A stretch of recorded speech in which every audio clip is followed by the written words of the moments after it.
Bem, vamos dar início agora a uma série de estudos sobre a história da igreja, tá?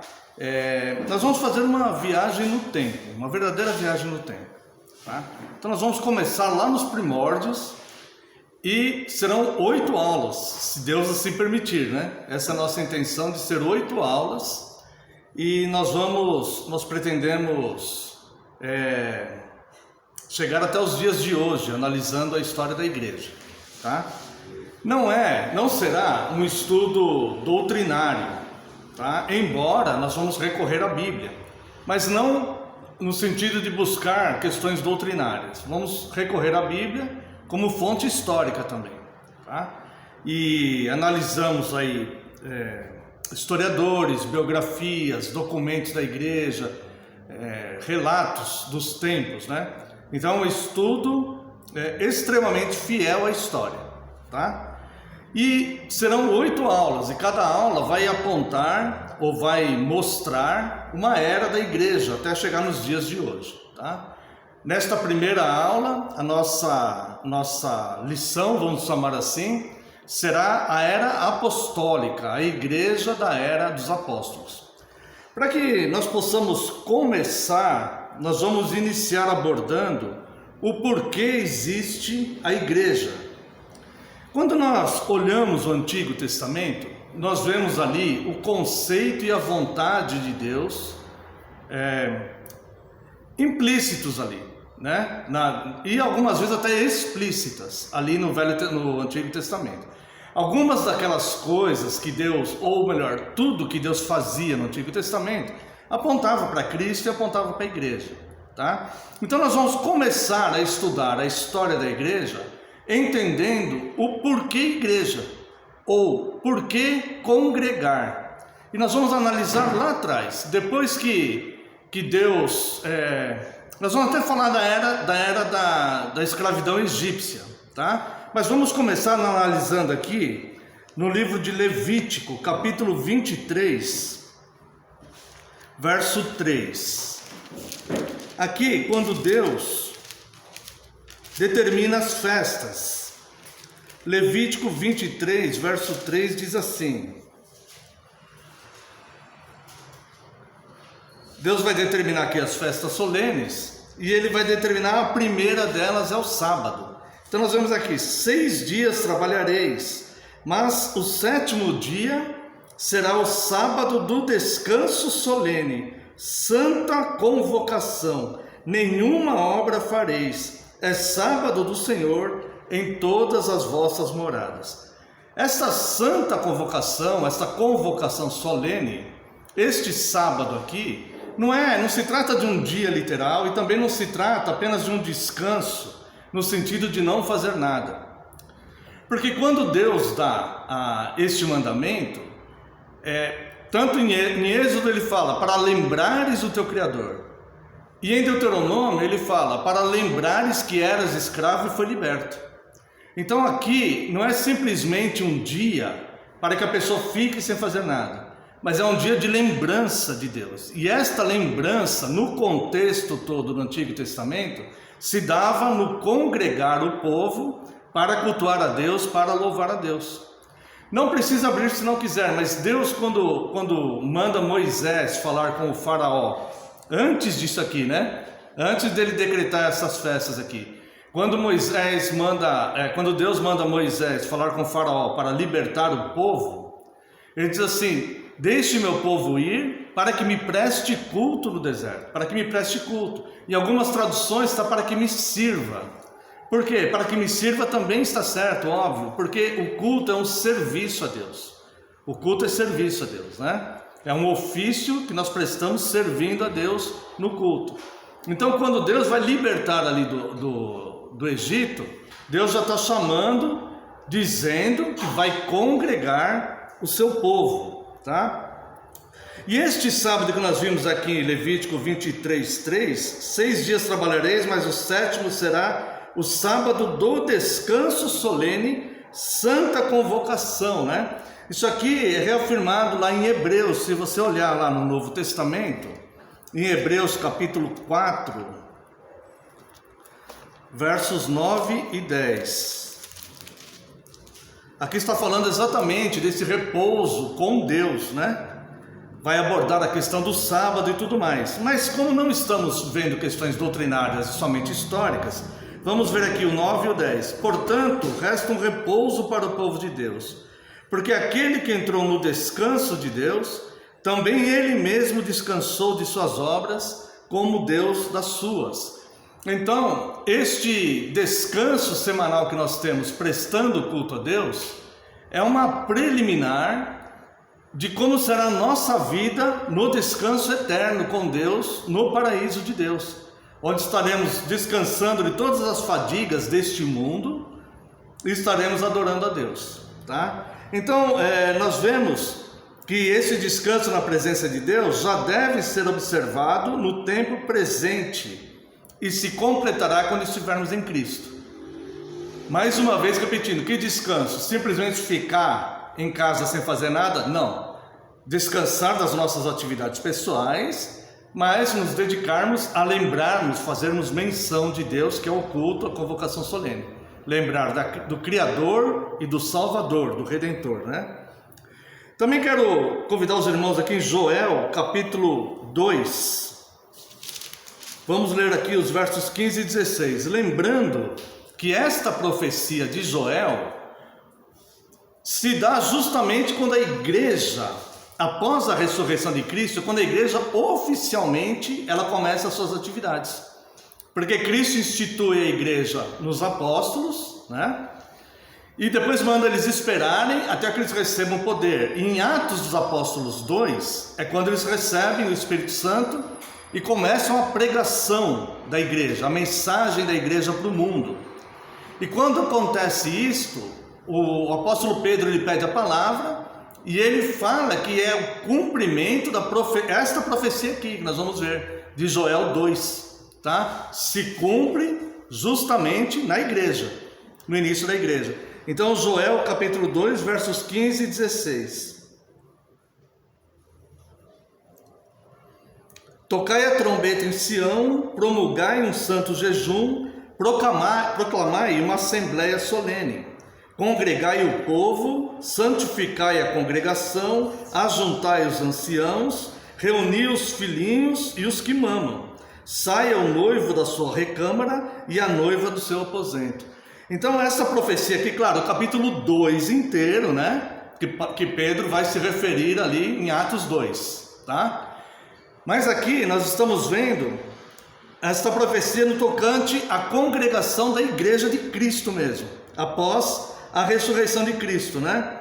Tocai a trombeta em Sião, promulgai santo jejum, isso aqui é devocional da igreja, proclamai uma assembleia solene. O que é assembleia? Assembleia é ajuntamento de pessoas, de forma solene. E veja que todos estão aí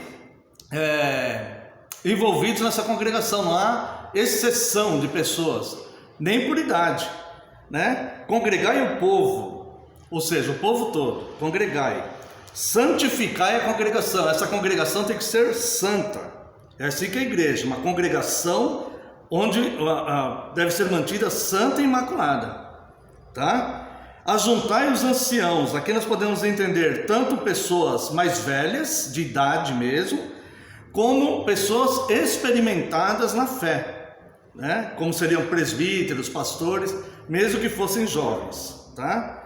Reunir os filhinhos e os que mamam. Até os bebezinhos de colo tem que estar presente nesta congregação da igreja, cultuando a Deus, né? Até os bebezinhos, o Salmo 8 faz referência aos bebês, né? No louvor a Deus, tá? Reunir os filhinhos e os que mamam. Saia o noivo da sua recâmara e a noiva do seu aposento. Ou seja, até em lua de mel.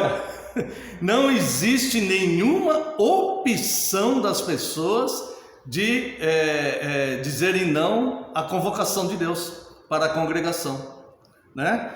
E aqui inclui todas as idades, todo tipo de pessoa, em qualquer situação que a pessoa esteja vivendo, tá? Então nós vemos que este ato de congregar já era um conceito de Deus lá nos primórdios, tá? Na peregrinação do deserto, Deus congregava o seu povo, Como eu disse em Êxodo 8:1, ele manda Moisés dizer para o faraó: deixa meu povo ir para que me sirva no deserto, para que me preste culto, né? Deixa meu povo ir porque eu vou congregar o meu povo para que me cultue, né? E se você olhar lá em Êxodo, nós não vamos ler por questão de tempo, né? Mas se você quiser somente folhear aí a sua Bíblia, olha só, dos capítulos 25 ao capítulo 30, Deus começa então a designar como deveria ser o tabernáculo, onde ele congregaria o povo no deserto, tá? Então 25, Deus manda trazer ofertas para o tabernáculo, a arca, o propiciatório, a mesa, o candelabro. Capítulo 26, as cortinas do tabernáculo, a cobertura de peles de tábuas, o véu do reposteiro e as colunas. Capítulo 27, o altar do holocausto, o azeite para o candelabro. Capítulo 28, Deus escolhe os sacerdotes, as vestes sacerdotais. Tudo isso aqui é ato de culto, de congregação no Antigo Testamento, né? O sacrifício e as cerimônias da congregação, no capítulo 29, e por aí vai, né? Ofertas contínuas. Capítulo 30, o altar do incenso, o óleo da unção, a bacia de bronze, o incenso sagrado e tudo mais. Então você vê que passa vários capítulos, Deus dando orientação. Você pode pôr o slide, por favor, do tabernáculo? Então veja que aqui é uma simulação, obviamente, né? Do tabernáculo, o povo no deserto. Então o que eles faziam? Eles acampavam em algum lugar, passavam ali algum período. Quando eles iam acampar, eles erguiam o tabernáculo ali, aquela tenda, aquela que está no meio ali, né, com o adro. Obviamente devia ser algo bem maior, né, do que está simulado proporcionalmente aqui nesse desenho, mas é só para a gente ter uma noção, tá? Então eles congregavam, mas aliás eles acampavam ali, tá? E eles iam congregar ali nesse tabernáculo aí, tá? Eu imagino que era um lugar bem maior e que pessoas ficavam do lado de fora. Lembrando que nessa época aí era só adoração mesmo, né? Ainda não haviam as leis instituídas, né? Quer dizer, as leis estavam sendo instituídas e tudo mais, tá? Eles sacrificavam ali os animaizinhos. Moisés ainda estava dando um conjunto de leis e eles já estavam ali congregando ali. Pode passar o outro. Aqui, ó, não sei se dá para os irmãos verem, parece que ficou pequeno, né? Mas esse desenho simula o seguinte: o tabernáculo ali no meio, e as tribos, elas acampavam sempre no mesmo local, onde quer que eles forem. Então, por exemplo, três tribos acampavam no norte do tabernáculo, três tribos na parte sul do tabernáculo, três tribos na parte leste e três tribos na parte oeste. Aonde quer que eles forem, seriam sempre essas mesmas três, nas mesmas posições. Deu para entender? Então Deus, ele exigia todas essas coisas, tá? E ali dentro, né, a parte da lei ali que Moisés já tinha dado, já tinha recebido, eles iam dando ali e fazendo ali o sacrifício, tá bom? Bem, então nós vemos aí que no capítulo 40 do Êxodo, deixa eu achar aqui, no capítulo 40 do Êxodo, Deus manda levantar a tenda do tabernáculo da congregação, tá? Então, Deus manda Moisés levantar o tabernáculo, e a partir do verso 16, o tabernáculo é levantado, né? Então nós vemos que Deus já manda libertar o povo da escravidão do Egito com uma proposta definida, que era congregar o seu povo para que lhe prestassem cultos, tá bom? Bem, dito isso, nós vemos que no Novo Testamento, Cristo institui a congregação do seu povo e coloca o nome igreja, tá? O povo já se reunia desde o tempo da libertação da escravidão do Egito. O povo já congregava, né? E congregavam em sinagogas. Esta palavra sinagoga, no grego, quer dizer congregação. É congregar mesmo, né? E quando Cristo ele institui a igreja, se você quiser abrir sua Bíblia lá, em Mateus 16, 18... Mateus capítulo 16, verso 18,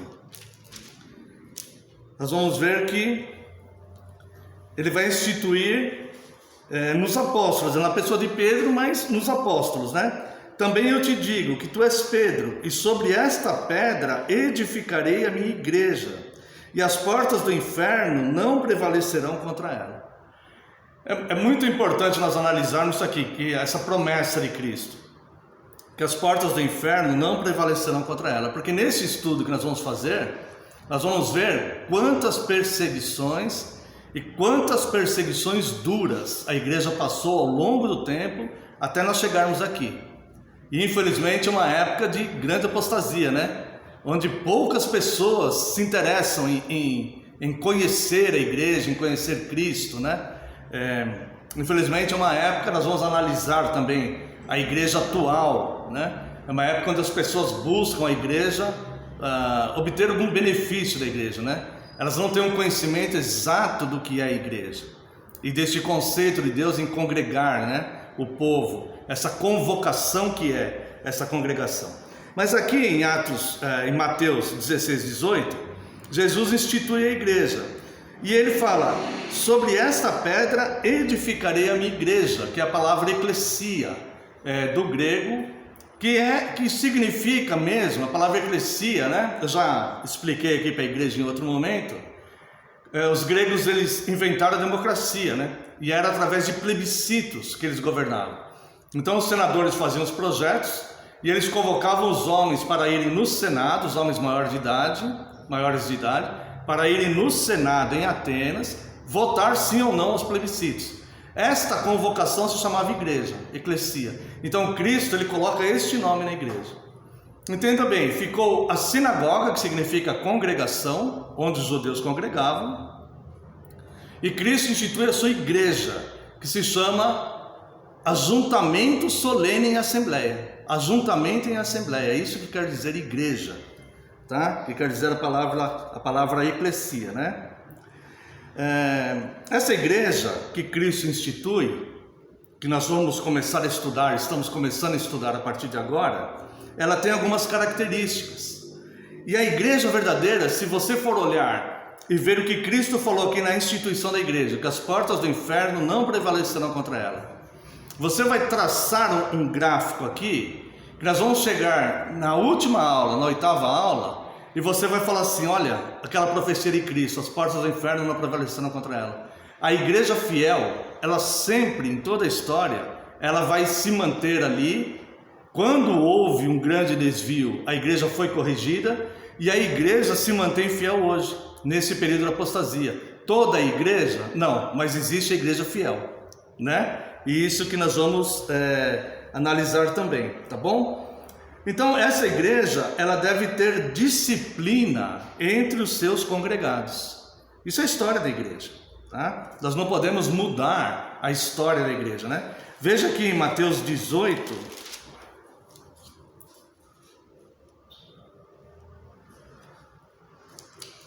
a partir do verso 15, o Senhor Jesus, ele está ensinando disciplina na igreja. Nós vamos ler até o 17 só. Se teu irmão pecar contra ti, vai arguí-lo entre ti e ele só. Se ele te ouvir, ganhasse a teu irmão. Se porém não te ouvir, toma ainda contigo uma ou duas pessoas, para que pelo depoimento de 2 ou 3 testemunhas, toda a palavra se estabeleça. E se ele não os atender, dize-o à igreja. E se recusar ouvir também a igreja, considera-o como gentil e publicano, que aqui é o caso da excomunhão, né? Então quando ele diz aqui, dize-o também à igreja, obviamente se refere a pessoas que congregam naquela comunidade cristã. Não pessoas isoladas que vivem sem contato, cada um priorizando a sua própria vida, cuidando dos seus próprios interesses. Mas aquelas pessoas que se interessam por aquela comunidade cristã, que querem fazer parte dessa história da igreja, que querem fazer a sua contribuição onde quer que esteja para que a igreja continue sua caminhada fiel a Cristo, né? Então, nesses casos aqui, chame, se a pessoa está obstinada, né? E sem submissão nenhuma, então diga para a igreja. e chega ao ponto da excomunhão. Então essa igreja, essa comunidade cristã, uma das primeiras características, aqui o próprio Cristo lança essa doutrina aqui, o próprio Cristo ensina isso, o fundador da igreja, o cabeça da igreja, né? Uma das primeiras questões estruturais da igreja é a disciplina, para que se mantenha a comunidade cristã casta, santa, né? Todos nós somos sujeitos a errar. Se errarmos, devemos nos retratar, pedir perdão, né? E voltarmos à prática da santidade, tá? Agora, se alguém na comunidade cristã não quer voltar à prática da santidade, essa pessoa ela não vai poder permanecer.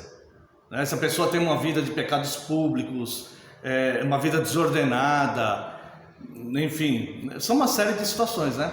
Então a igreja ela tem que manter a estrutura da disciplina, tá? Paulo chama essa igreja de casa de Deus e coluna e baluarte da verdade. Está lá em 1 Timóteo, capítulo 3, verso 15. O apóstolo Paulo diz assim para Timóteo: e para que se eu tardar, fique ciente de como se deve proceder. E ele chama a igreja de casa de Deus. Como se deve proceder na casa de Deus, que é a igreja do Deus vivo, coluna e baluarte da verdade, tá? Casa de Deus, coluna e baluarte da verdade. Casa de Deus por quê? As pessoas falam assim, né? Ah, mas Deus não habita inteiro. Não, Deus não habita, mas é onde Deus congrega os seus filhos, é onde Deus congrega o seu povo, como era o tabernáculo, né? Como era o templo em Jerusalém, que as pessoas iam até Jerusalém para adorar. E como é qualquer salão, qualquer sala, qualquer lugar onde a igreja se reúne em eclesia, em ajuntamento, em assembleia, para cultuar o nome de Deus, tá? Coluna, por quê? Sustenta a verdade.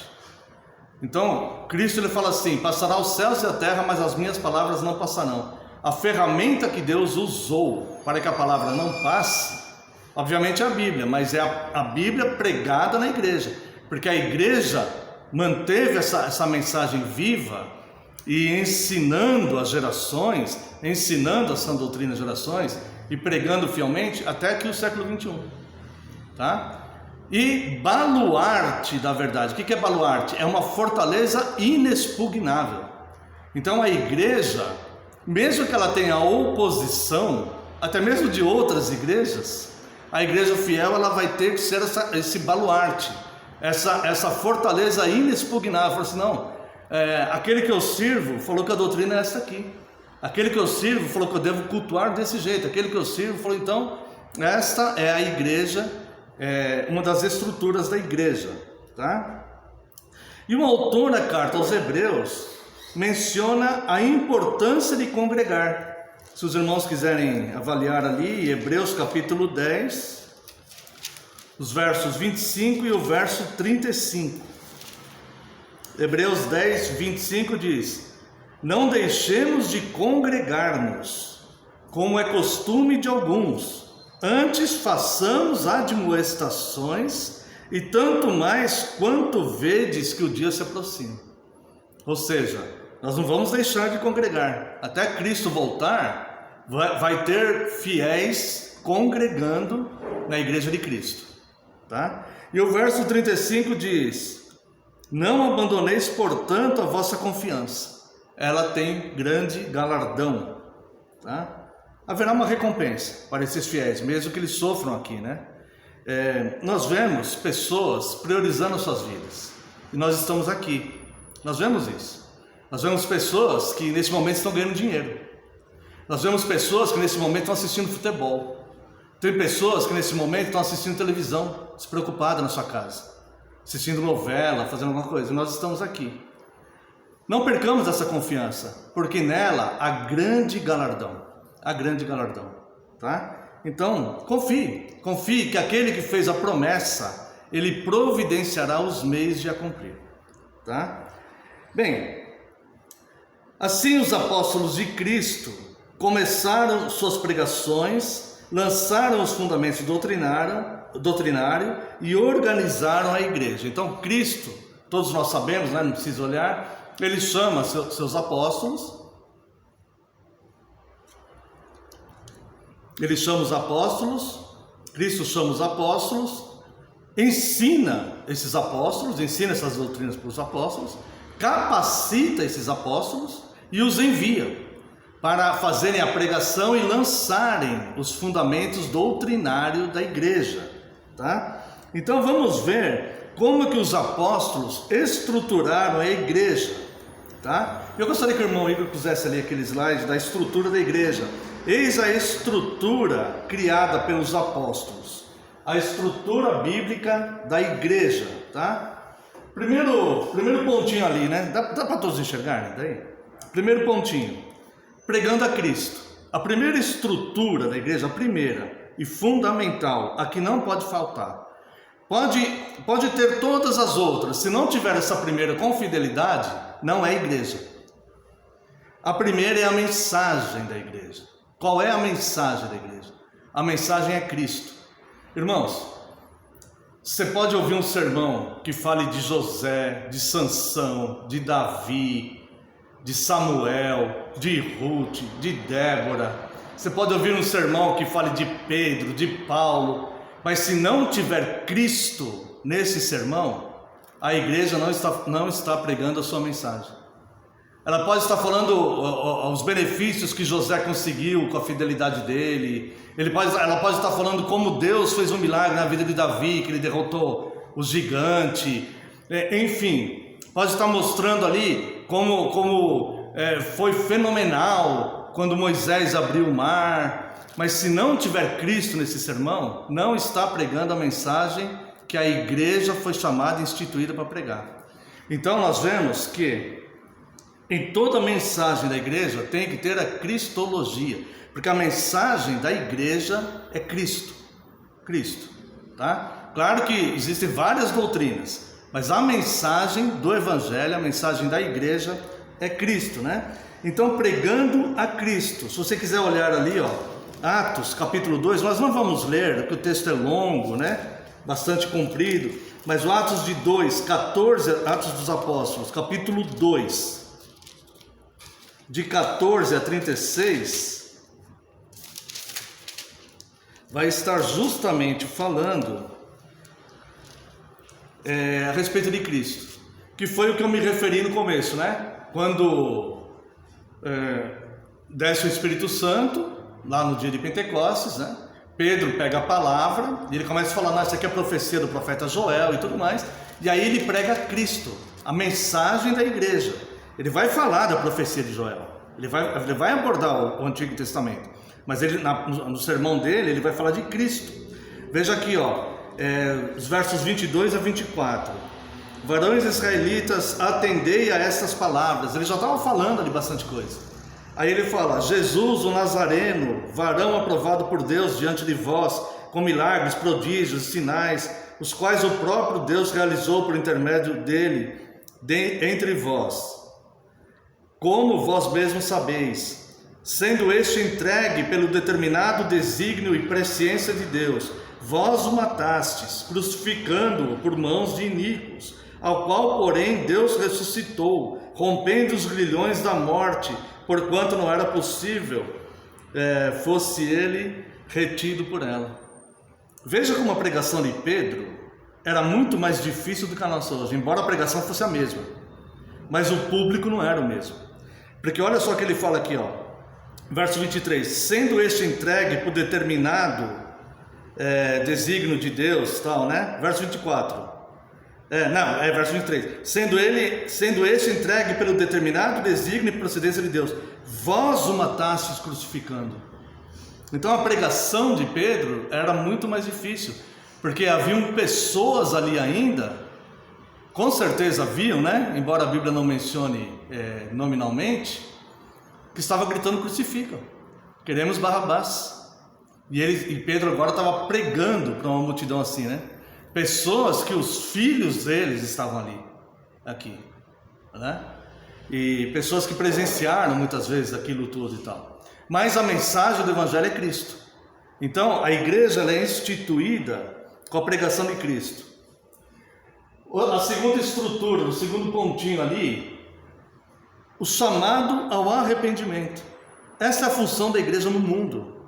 Não adianta a igreja prometer todos os benefícios que Deus de fato faz. Porque Deus é todo poderoso, Deus de fato é amor, Deus de fato é misericordioso.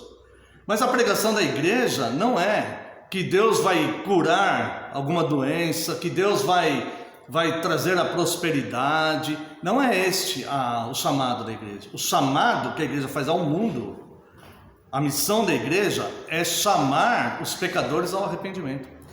Cristo, que é o cabeça da igreja, que é quem instituiu a igreja, que é o dono da igreja, e a quem a igreja serve, Cristo, ele veio buscar e salvar o perdido. Então ele institui a igreja por isso, né? Então o chamado da igreja, o chamado que a igreja faz ao mundo, o chamado que a igreja faz ao pecador é o arrependimento. Então não é evangelismo, falar assim, olha, vamos lá na igreja porque Deus pode resolver esse teu problema que você está passando, Deus pode curar a enfermidade aí que você está, que seu parente está, né? Deus pode fazer isso? Pode. Deus vai fazer isso? Provavelmente, muitas vezes. Mas a pregação da igreja, o chamado, é o arrependimento, né? Olha, Deus é santo, Deus é poderoso, enviou seu próprio Filho, porque os nossos pecados fazem separação entre nós e Deus, e Ele enviou o seu próprio Filho então para que morresse por nós, né? E se nós não estivermos em Cristo, nós vamos perecer. Então é necessário o arrependimento. Então o chamado é o arrependimento. Isso é a estrutura da igreja. E isso, irmãos, é motivo pelos quais a igreja foi perseguida durante toda a história, como nós vamos ver aqui, né? E esse é o motivo, é um dos motivos pelos quais poucas pessoas congregam numa igreja assim. Porque a pessoa ela prefere ouvir, obviamente, que Deus vai trazer prosperidade, cura, paz, resolver todos os problemas dela, do que ficar chamando ela para se arrepender de algo que de repente ela não esteja disposta a arrepender, né? Então é bem complicado, tá? Mas é o chamado da igreja, né? Veja aqui Atos 2:38. Respondeu-lhe Pedro, arrependei-vos. Veja bem, estamos no capítulo 2 de Atos, né?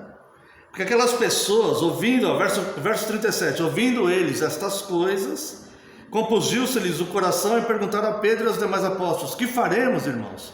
Respondeu-lhes Pedro, arrependei-vos.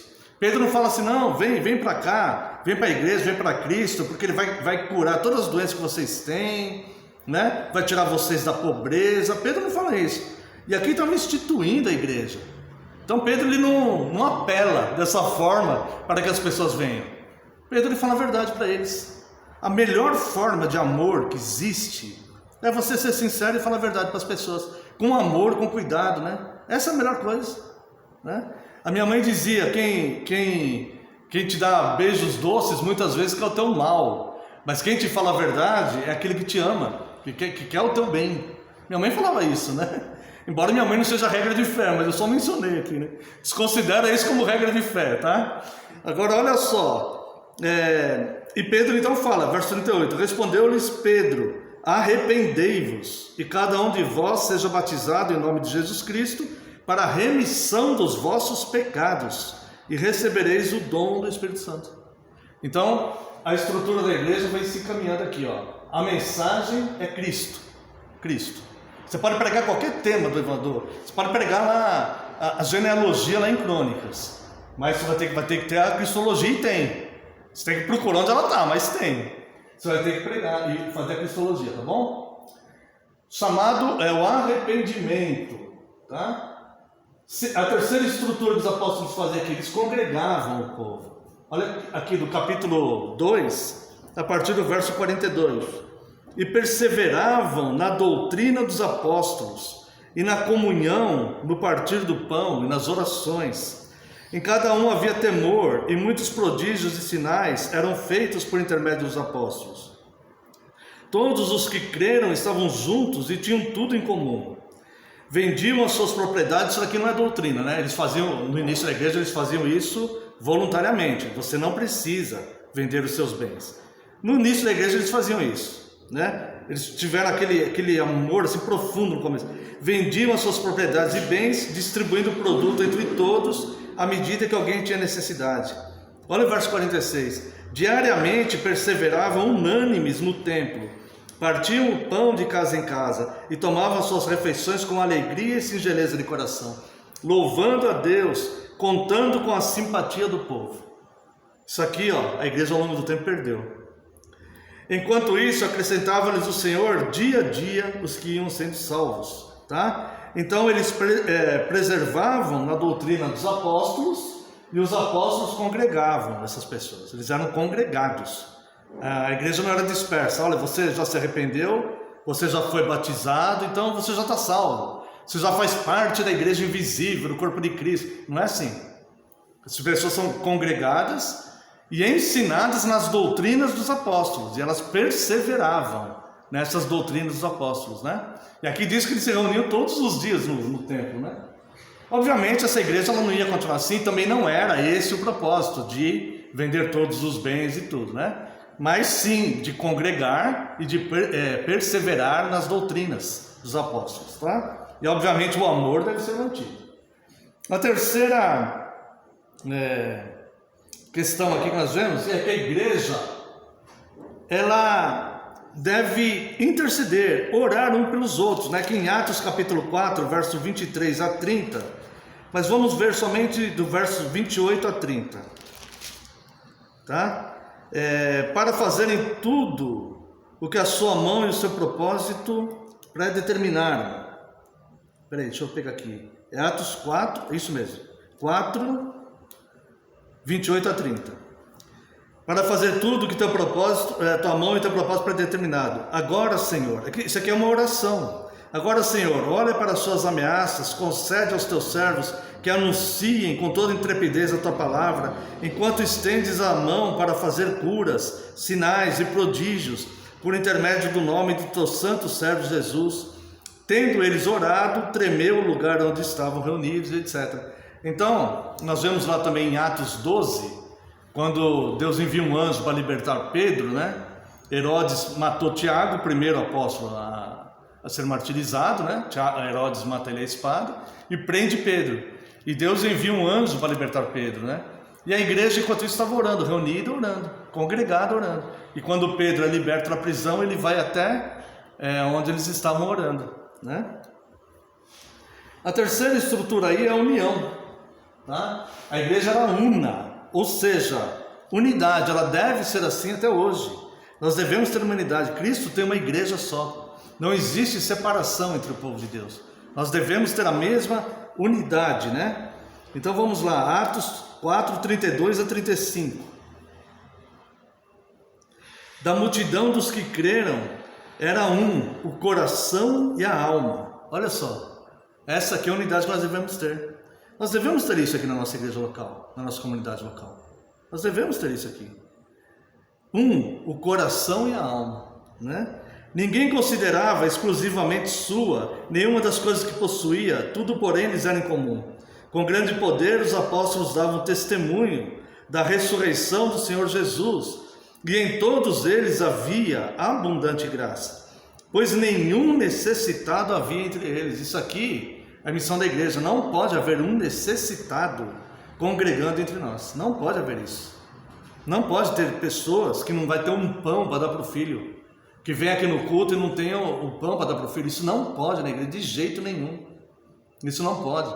Não pode haver entre nós uma pessoa que está temerosa, porque vão cortar a energia elétrica da casa dele, os filhos vão ficar... Nós não podemos ficar tranquilos se houver alguém entre nós, na nossa comunidade, passando esse tipo de coisa. Não podemos, né? Ninguém deve passar necessidade, tá? Pois nenhum necessitado havia entre eles, porquanto os que possuíam terras ou casas, vendendo-as, traziam os valores correspondentes e depositavam aos pés dos apóstolos, né? Isso aqui não é doutrina, vender, como já falamos, tá? Mas o amor aqui, o senso aqui de querer cuidar e não deixar os outros passar necessidade, alguém da comunidade cristã, né? E se distribuía qualquer um à medida que alguém tinha necessidade. Além da unidade da igreja, nós vemos aqui agora uma estrutura que deve ser mantida enquanto igreja fiel bíblica, tá? Deve haver instituição de diáconos, tá? Atos 6, de 1 a 7, tem a instituição dos diáconos, né? Ora, naqueles dias, multiplicando-se o número dos discípulos, tal, começaram a murmurar, né, os helenitas, que eram pessoas de influência grega, alguns de descendência grega, outros de influência da cultura grega. Reclamavam que as viúvas dos judeus recebiam assistência e a viúva deles não. E os apóstolos então falaram: olha, a gente não pode parar aqui a nossa função para ficar atendendo as viúvas. Então, elejam entre vocês diáconos, pessoas cheias do Espírito Santo, para que possam fazer essa assistência social aí, né? E esses irmãos, eles eram ordenados pela imposição de mãos, tá? Não sei onde que eu botei aqui, tá? Mas aqui, tá? Verso 6, apresentaram-nos, né? No verso 5 aqui está o nome dos 7 diáconos, né? Verso 6, apresentaram perante os apóstolos, e esses orando lhe impuseram as mãos e ordenaram então esse ofício diaconal. Também ordenando presbíteros, também isso aqui é a estrutura da igreja, tá? Também ordenando presbíteros, né? 1 Timóteo capítulo 3, verso 1.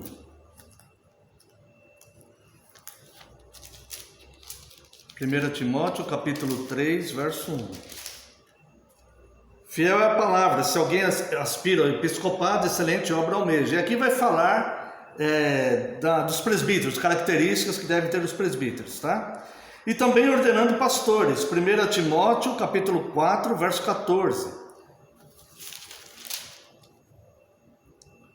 Não te faças negligente para o dom que há em ti. Timóteo, a vocação dele era pastoral, ele foi pastorear a igreja de Éfeso, né? Não te faça negligente com o dom que há em ti, o qual te foi concedido mediante profecia, com a imposição de mãos do presbitério, tá?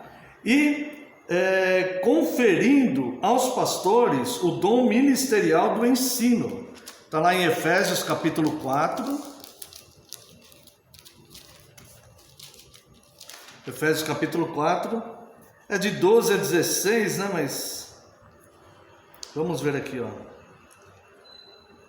Ele mesmo levantou profetas, apóstolos, pastores e mestres, com vistas ao aperfeiçoamento dos santos, para o desempenho do seu serviço, para a edificação do corpo de Cristo, até que todos cheguemos à unidade da fé, o pleno conhecimento, a perfeita varonilidade, que é maturidade, né? Para que não sejais mais como meninos, agitados de um lado para outro, levados ao redor por todo o vento de doutrina, pela artimanha dos homens, pela astúcia com que induzem ao erro, mas seguindo a verdade em amor. Isso aqui tudo é vocação de pastores ensinando a sã doutrina para a congregação. Então nós vemos aqui a estrutura desta igreja. Qual que é a estrutura da igreja? Que a partir da semana que vem nós vamos entrar na era patrística, né? Aquela primeira era após os apóstolos. Nós vamos ver como que eles seguiram fielmente isso aqui, tá? E a igreja fiel deve ser, primeiro, a mensagem Cristo. O chamado é o arrependimento. A igreja deve orar uns pelos outros. Deve haver unidade, não partidarismo, revanchismo. Nós vemos muito isso lá na carta aos Coríntios, né? A igreja dos Coríntios. Deve haver a instituição, a ordenação de oficiais, diáconos, presbíteros e pastores. E é conferido aos pastores o dom ministerial do ensino, né? Então, assim, irmãos, a igreja cristã, ela foi organizada com o seu corpo doutrinário, litúrgico, seu procedimento, tudo estabelecido pelos apóstolos, tá? Aí, já estamos indo para a parte final aqui, né? Aí acontece, depois que é instituído os apóstolos, acontece a primeira perseguição. Nós não vamos ler, mas está em Atos, logo após a morte de Estevão, Atos capítulo 8, né? Verso 1 diz assim: naquele dia levantou-se grande perseguição contra a igreja em Jerusalém, e todos, exceto os apóstolos, foram dispersos pelas regiões da Judéia e Samaria, mesmo a igreja contando com a simpatia do povo, né? Então ali já surgiu a primeira grande perseguição, tá? E por fim, irmãos, para nós terminarmos, e aqui nós vamos dar o pontapé inicial para a história da igreja após a era apostólica, né? Nós vamos ver que acontece em um momento da história o primeiro concílio da igreja, que é o concílio de Jerusalém, que está lá em Atos dos Apóstolos, capítulo 15, a partir do verso 19, né? Atos dos Apóstolos, capítulo 15, a partir do verso 19. O capítulo 15 inteiro vai falar desse concílio da igreja. O concílio, o tema do concílio era se a igreja deveria manter os padrões do judaísmo, doutrinas do judaísmo ou não, tá? Vamos ver aqui, a partir do verso 19 até o 21. O que eles decidiram? Porque esse concílio foi... quem participou desse concílio? Os apóstolos, presbíteros, tá? O concílio foi presidido por Tiago, que não era apóstolo, provavelmente era um presbítero, e era o irmão de Cristo. É o Tiago, irmão de Cristo, esse, né? E membros da igreja. Então eles debateram se a igreja deveria continuar mantendo os padrões do judaísmo, né? Circuncisão e outras questões, ou não, tá? E aqui a decisão que esse primeiro concílio toma é o pontapé inicial para a igreja, que nós vamos começar a estudar na próxima aula, através da era patrística. Então vamos lá, versos 19 a 21. Aqui é Tiago falando, tá? Pelo que julgo eu, e aqui a decisão realmente foi essa aqui, depois vai repetir aqui no 26 para frente, tá? Mas nós vamos ler aqui no 19. Pelo que julgo eu, não devemos perturbar aqueles que dentre os gentios se convertem a Deus, mas escrever-lhes que se abstenham das contaminações dos ídolos, bem como das relações sexuais ilícitas, da carne de animais sufocadas e do sangue. Alguém pode dizer assim, pegar esse versículo isolado e falar assim, tá vendo? Não precisa observar as leis. É só isso aqui, não precisa observar os 10 mandamentos. Mas veja o verso 21. Porque Moisés tem em cada cidade, desde tempos antigos, os que o pregam nas sinagogas, onde é lido todos os sábados. Então o que ele está dizendo aqui? A lei já é lida entre vocês. Então nós não vamos colocar mais encargos, tá? A não ser esses que se abstenham das contaminações dos ídolos, das relações sexuais ilícitas e da carne de animais sufocados em sangue. Então a igreja, a partir deste concílio, ela vai seguir a sua caminhada, observando o preceito moral de Deus, dos 10 mandamentos, e guardando essas determinações que foram decididas aqui neste concílio de Jerusalém, tá? Aqui, irmãos, houve oficialmente a ruptura entre a igreja e o judaísmo ortodoxo, que era dominado nessa época já pelos fariseus, até antes de Cristo já era dominado pelos fariseus. Então aqui a igreja, então, há essa ruptura, né, com o cristianismo. A igreja toma o seu caminho diferente do judaísmo ortodoxo, e a igreja então ela vai se situar a partir daqui no lugar mais perigoso possível da época, que era entre os judeus ortodoxos e entre os pagãos. E a igreja ela vai ficar ali entre os judeus, com raiva deles, achando eles uma seita dissidente, e entre os pagãos que não queriam se submeter àquela prática moral que a igreja pregava.